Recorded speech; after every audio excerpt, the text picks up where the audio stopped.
Asher, meron na bang mga senador ang maagang dumating dyan sa venue ng proclamation? Sa ngayon, Rosalie, wala pang dumarating na senador dito, yung mga kasalukuyang senador at mga presumptive senators. At inaasahan natin na ilang oras, lalo pa bandang alauna ng hapon ngayon, ay magsisimula ng isa-isang dumating ang mga presumptive senators dito sa venue ng proclamation para sa 2025 midterm elections.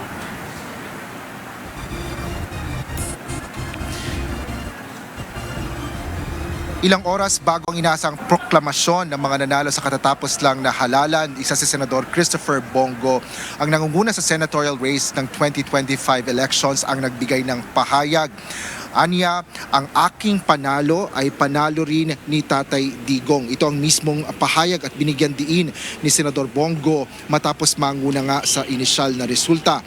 Ang aniya, wala siya sa public service kung hindi dahil kay former President Rodrigo Duterte na nagsilbing mentor niya sa pagsaserbisyo sa mga mamamayang Pilipino. Nangako ito na kung anuman ang mga programa na isinusulong nito ngayon, kabilang na ang mga pro-poor program ay mga inspirasyon niya mula sa dating Pangulo kung saan una ang taong bayan, lalo ang mga mahihirap. Tinawag din ni Go na biggest endorser at campaign manager ng Duterte slate si Duterte.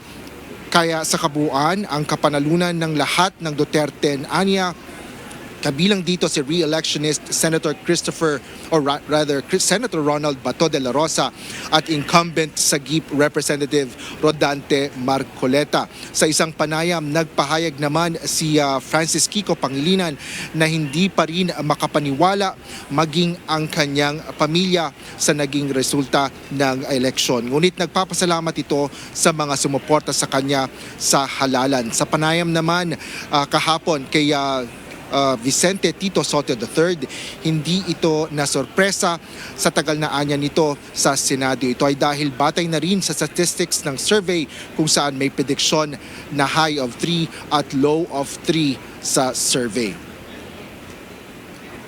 Rosalie, mamaya inaasahan naman natin na sa proklamasyon ng mga presumptive senators ay sila ibibigyan din ng mga ilang minuto para magbigay ng kanilang talumpati kaugnay sa kanilang pagkapanalo. Yan muna ang latest dito sa Maynila. Balik sa iyo, Rose.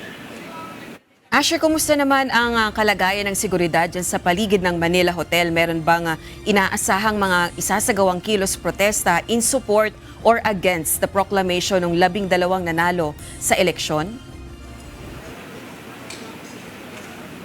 Rosalie, wala tayong naririnig na may isasagawang anumang kilos protesta, lalo pa dito sa labas ng Manila Hotel kung saan nga ginagawa itong venue.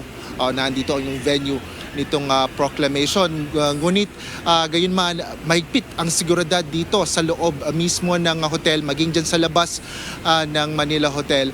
Dahil nakita din natin kanina yung mga hanay ng pulisya mula sa Ermita Police Station kung saan mayroon silang mga nakadeploy na mga pulis nakakalat dito sa labas, loob at labas ng Manila Hotel. Mayroon din tayong mga nakita mga K9 units na nagsisiguro para doon sa mga sa kaligtasan at seguridad dito sa Manila Hotel. Rosalie. Asher, meron bang katiyakan na yung 12 ipoproklamang senator-elect ay makakadalo sa kanilang proclamation mamayang alas 3 ng hapon? Rosalie, inaasahan natin na itong 12 inaasahang ipoproklama na pagkasenador.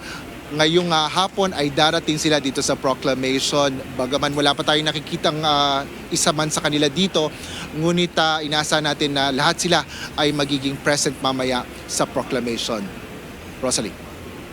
Alright, maraming salamat Asher Kadapan, nag-ulat ng live mula sa Tent City ng Manila Hotel.